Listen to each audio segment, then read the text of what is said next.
Kachenu, NamRA yetu, NamRA Kachenu, NamRA yetu, NamRA Kachenu, NamRA yetu, NamRA Kachenu, NamRA yetu. NamRA, serving with passion. Hello and welcome to this 50th edition of NamRA Kachenu, where the focus is more on tax, customs and excise matters. I am Shipena Njambi Kohanga and I'm delighted to be your host for the next half an hour or so. In today's episode, the U.S. Department of Treasury retains support to Namibia. NamRA takes its services to the Oranienmon Diamond Festival. The tax amnesty program has been extended to the 31st of October 2026. All that and more coming up shortly.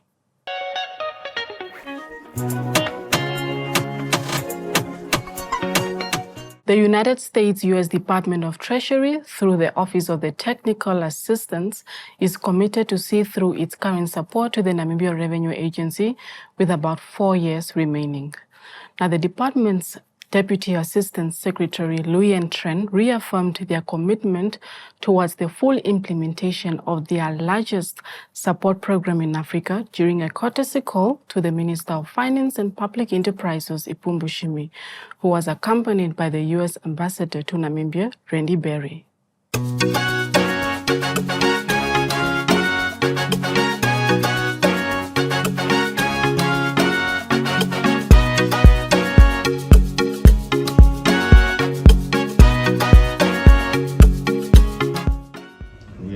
On the transformation journey with NamRA is a new baby. It was only born 2 years ago. So we need a lot of assistance in terms of building capacity. And we are happy that you were ready to provide that assistance. And you have continued to work with this team, and we greatly appreciate that. And we don't take your presence here for granted. We value this partnership a great deal. I think that we've seen great results from this partnership. Yeah, as you mentioned, I'm getting better at nudging people to come out, because this is very helpful. I have to say, over the last year, I understand the program has been in place, that we've achieved a lot. I was mentioning to the commissioner yesterday that I had an opportunity to look at his annual report. And he said, "That's nothing. I got a better one for you."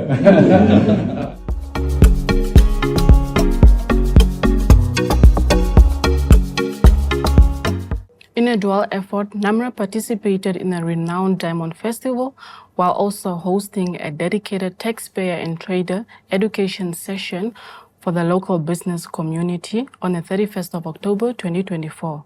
Now, this was done in collaboration with the Oranienmon Town Council.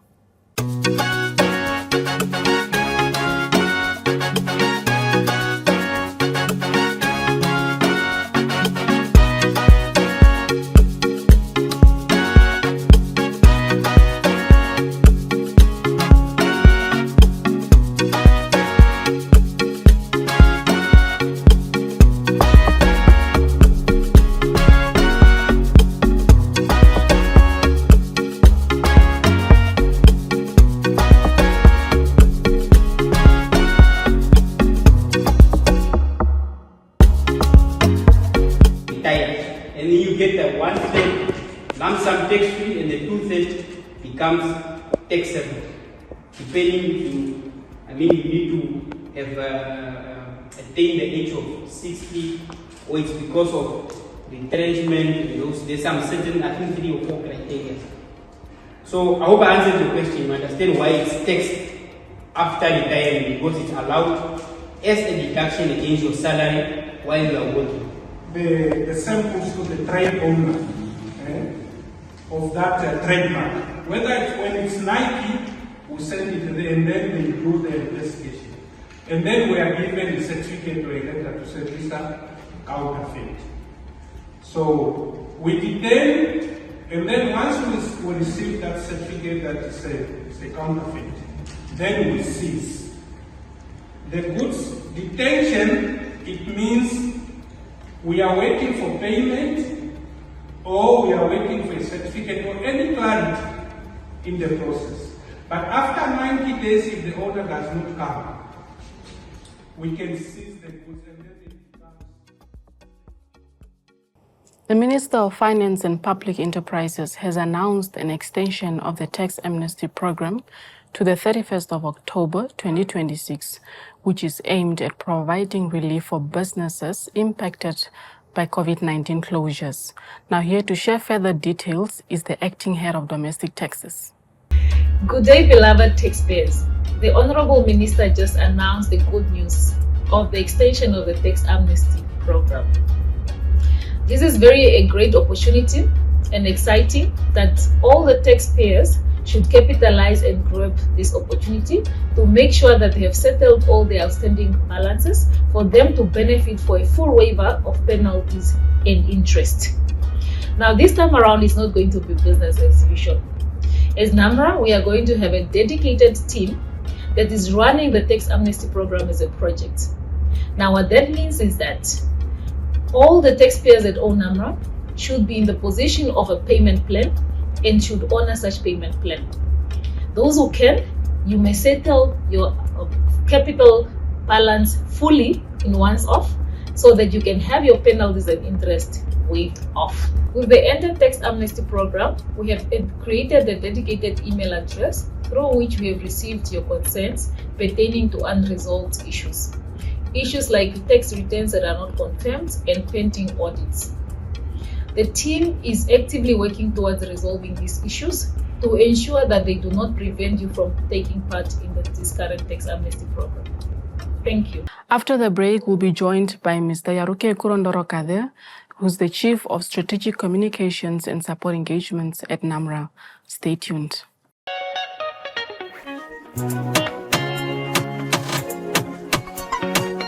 Welcome back. Joining us in the studio is Mr. Yarukeekuro Ndorokaze, Chief of Strategic Communications and Support Engagements at NamRA. Mr. Ndorokaze, welcome to NamRA Kachenu, and thank you for joining us today. Well, thank you. Thank you for having me. It's a pleasure being here. I've been looking forward to this. All right, then. For starters, kindly introduce yourself to our viewers. Who is Yarukeekuro Ndorokaze, and what can you tell us about your professional background? Well, Yarukeekuro is a young man from a little village called Oruwa in the Vitato area of the Mataga constituency of the Great Oshoganjupa region. That's where I hail from. But as it relates to my academic qualification and background, it's a mixture of so many things. I started out as a video journalist, and during my time with the NBC, that's really what I did for much of the part. But I had particular interest within the law fraternity.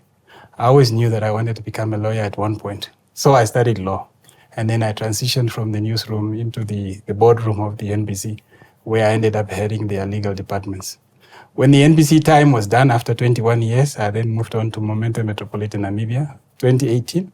And that's where I joined NamRA from in 2021 on the 1st of August. So it's been what now? 3 years, 3 months with the Namibia Revenue Agency. And what a journey it has been. Wow, okay. Now, it's been nearly 3 years since you've joined NamRA as the head spearheading communication, stakeholders engagement, and taxpayer education, right? Can you please tell us some insights into your journey so far by highlighting a few projects that were undertaken during that period? Yes, and you must now understand that when we started, I started off as employee number 11. Speaking now, we are north of 1,400 employees appointed by NamRA. So those were the very early days. And one of the first things that we needed to do was to make our brand recognizable and known. I think in August, September, we did a vox pops. We just walked around the street and asking people, do you know of NamRA? And about more than half of the people knew nothing about NamRA. Go to the streets today and mention NamRA, everybody can associate with that. So for us, that's a major achievement in ensuring that the brand is known, because what we are performing is a national service. And therefore, it would be of no use if it's a national service and the nation does not know it. So major one was really to establish the brand and ensuring that it is well known.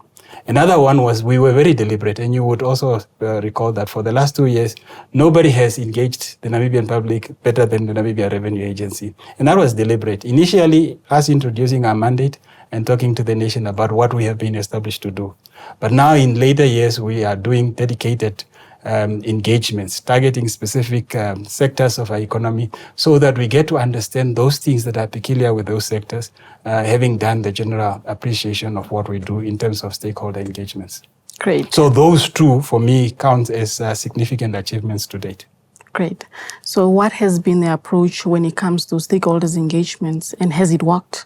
It has worked quite magnificently and quite effectively. And what has been the approach? Initially, as I indicated, was really to say, let's just introduce the mandate. Tell the Namibian nation that there's a new kid on the block, one that needs their support, one that they also need to understand as to what the objectives are.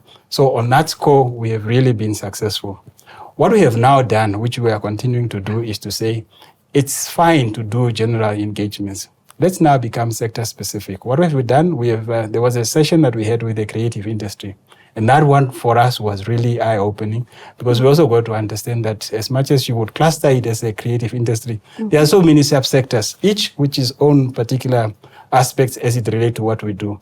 For instance, the people that do film production would deal more with our customs colleagues, because they now need to bring in actors, they need to bring in props and all of those things, which might not so much relate to the domestic tax administration. And all of this you get to appreciate as you're engaging people. There was a time when we did the Commissioner's July winter engagements. And this was particular for political parties. They also were learnings. And there was a session that we had with the Agricultural Union, and then we got to appreciate things that we obviously took for granted. So it has been very successful. Wow, impressive indeed. Thank you. Now, there seem to have been remarkable strides when it comes to setting up your department. Tell us, what motivates you to lead on such a dynamic and creative team? The fortunate thing that I found here was the team of men and women, as the commissioner would say, in navy and a touch of orange. And it was a very smaller team at the time. Those people were very passionate, and they had the kind of energy that you need. Because you see, when you are setting up a new entity, there are certain things that would obtain in established entities which you will not find in place. And there is a need for that understanding to be there across the team. And that's what we found. There are people who were prepared to learn new things, unlearn old things and learn new things. That's what I found. And that for me was a major win. And that's really what has been able to ensure that we were successful in some of the things that we undertook. What were some of those things? You can look at the Taxpayer Trader Appreciation Day.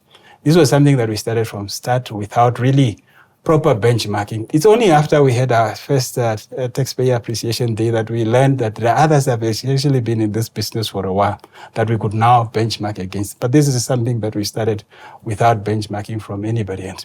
Even this platform that we are on, NamRA Kachenu, of course I have a television background and others also on the team that come from the media space.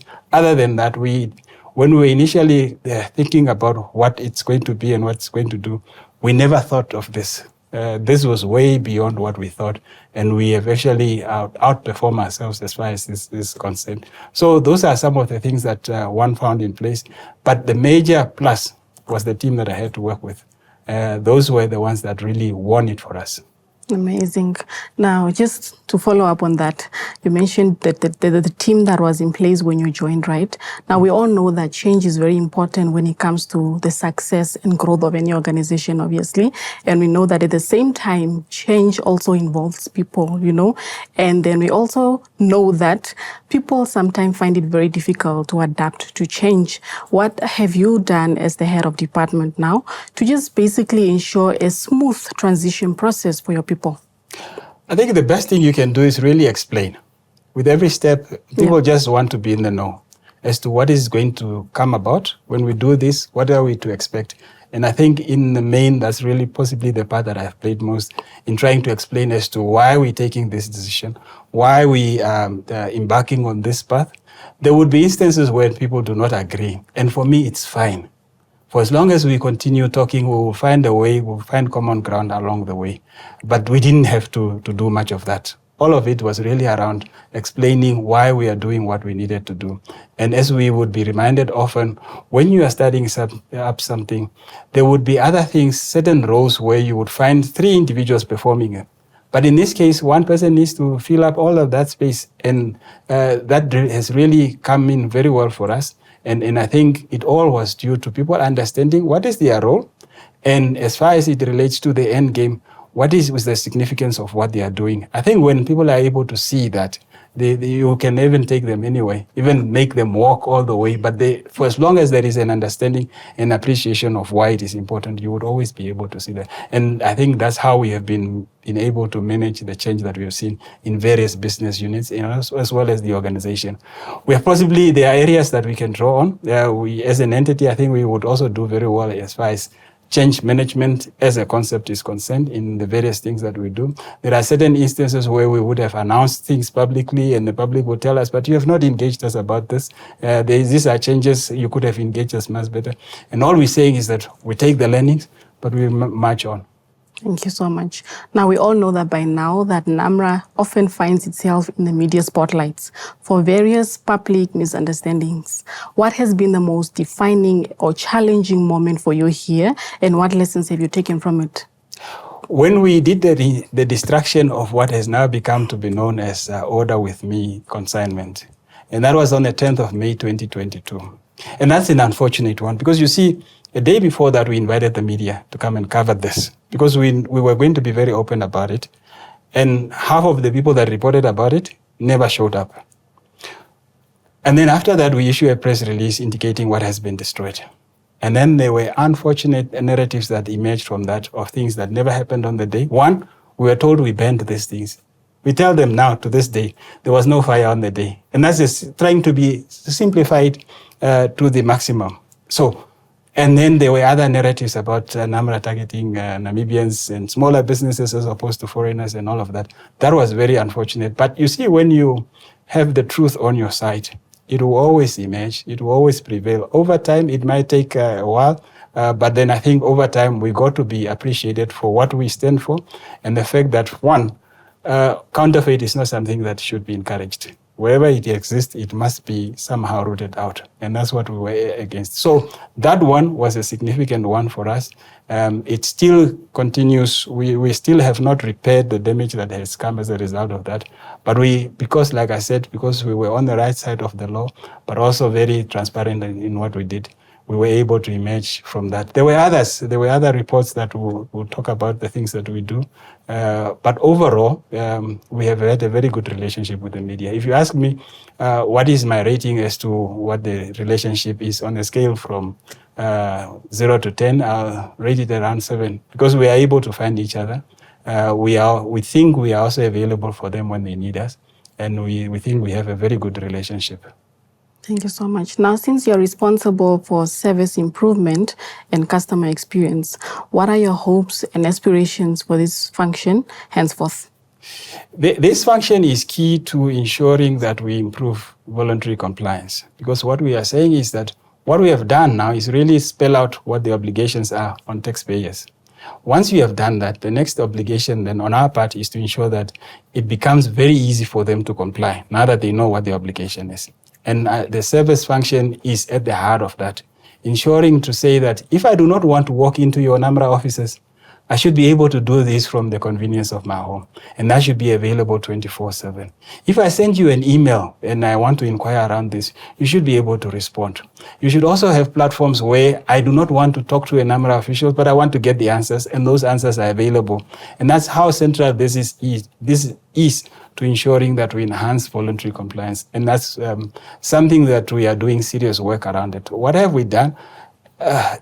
As a central point to that is to ensure that our processes speak to the kind of outcomes that we want. And that is what the team that is now spearheading that function is really responsible for, outlining the business processes, reworking them and seeing whether they are serving the purpose or not.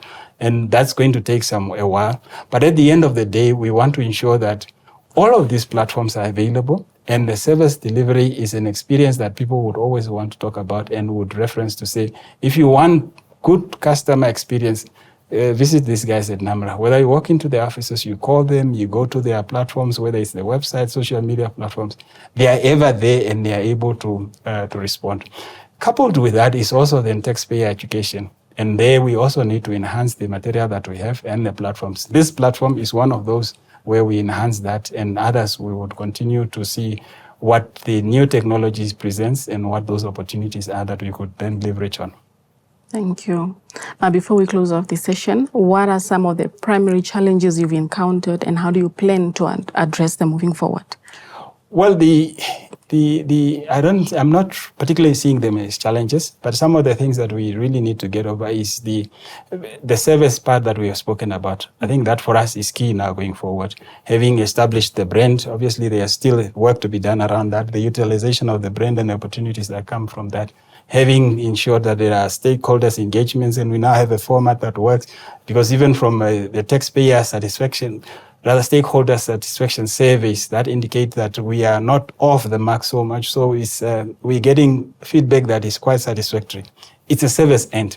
And service for us is not an option because it's the law in terms of section 3F of our establishing act. It compels us to ensure that we improve our service delivery. And that's the one that we really need to get right.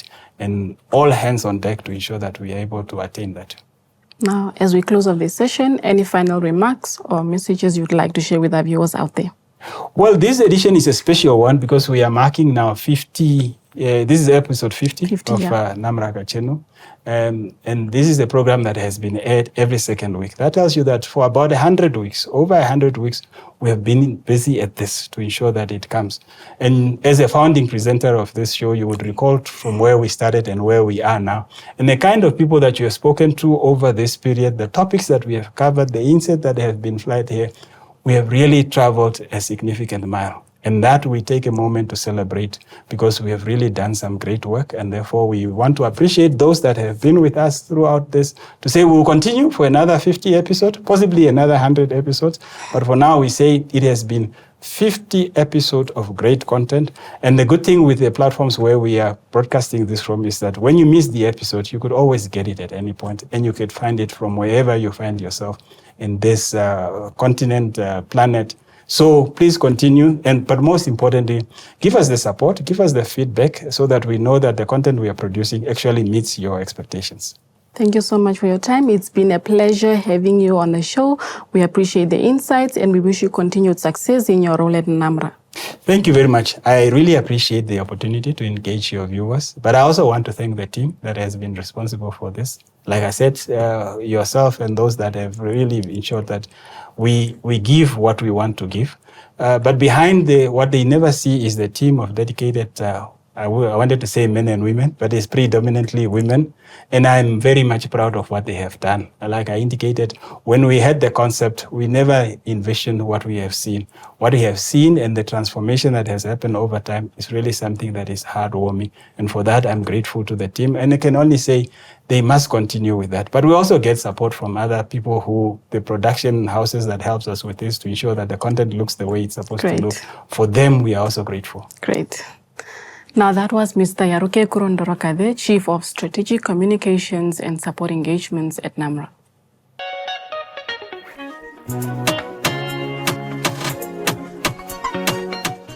Now, let's turn our attention to the steps on how to submit value-added tax returns. Good day, my name is Christophina Shivute. I'm a VAT auditor and I'm going to take you through on how to submit a VAT return.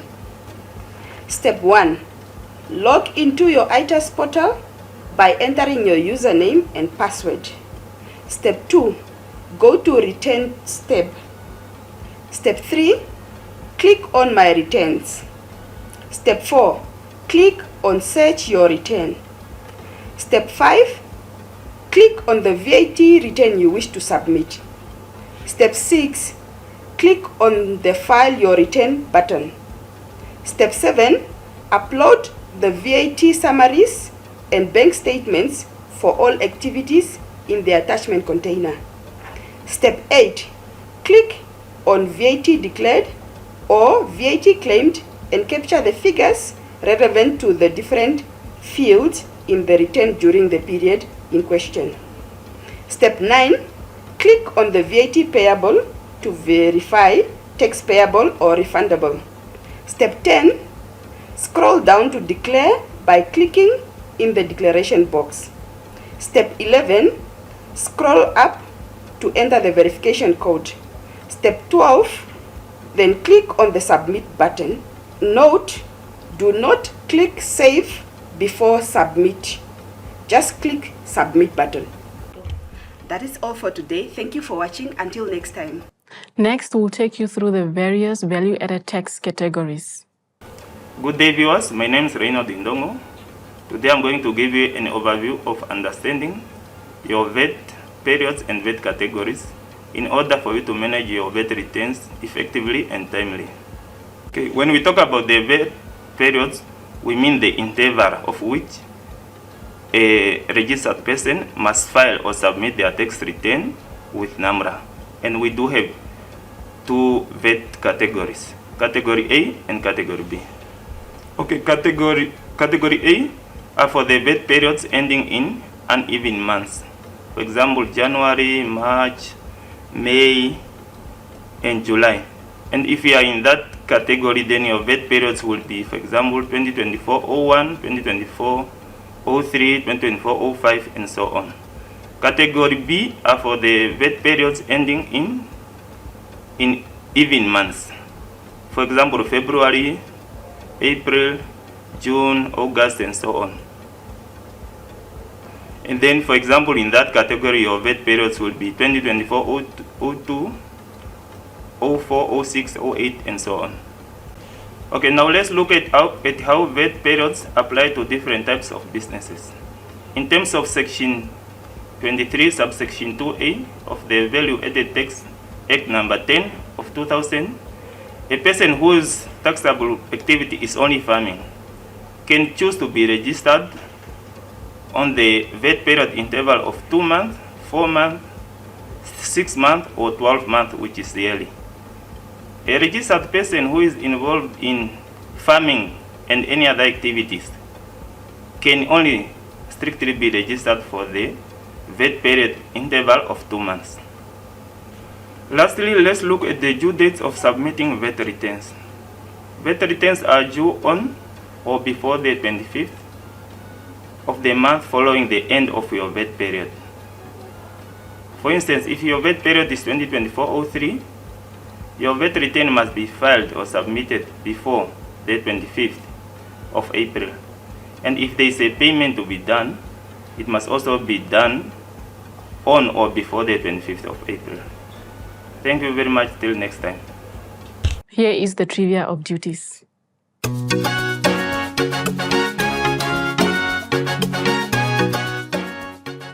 Did you know that your banking details should be correct and accurate on our system? Outdated or incorrect banking details can delay your refund. Stay proactive and update your banking information to avoid any delays in your tax refund.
Saving with passion. Do you want to make a payment for tax debt? Well, here are the available options for payment.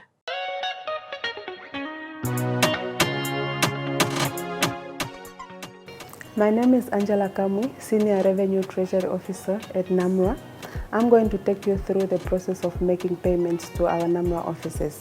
We have 4 modes of payments which are acceptable at our offices, which are direct deposits, cash payments, electronic fund transfers, and speed points machines. When making electronic fund transfers, we have 2 accounts available for our taxpayers, which is Receiver of Revenue, account 165001, and the VAT dedicated account 165060.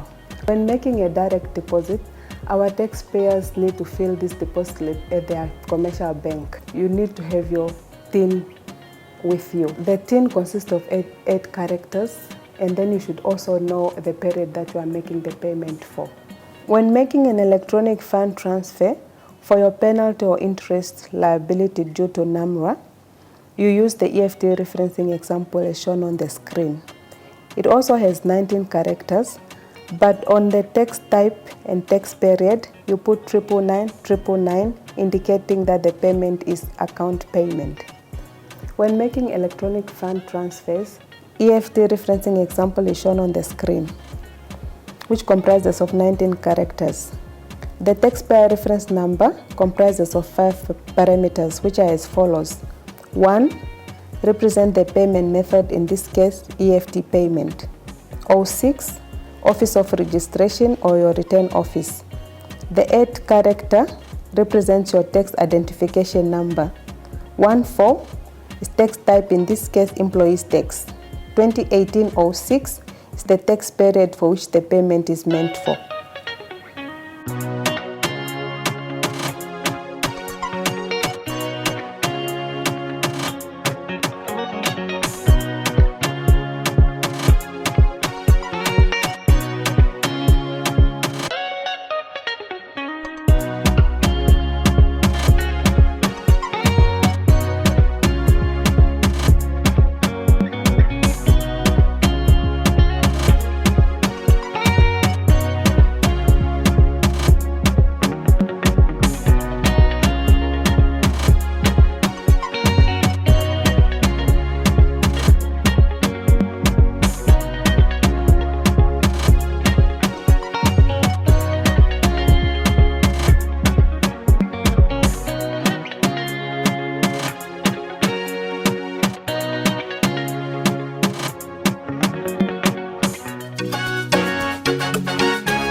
In our previous episode, we asked, who is the Manager for Service Improvement and Customer Experience at NamRA? The answer is Mr. Victor Musiwa.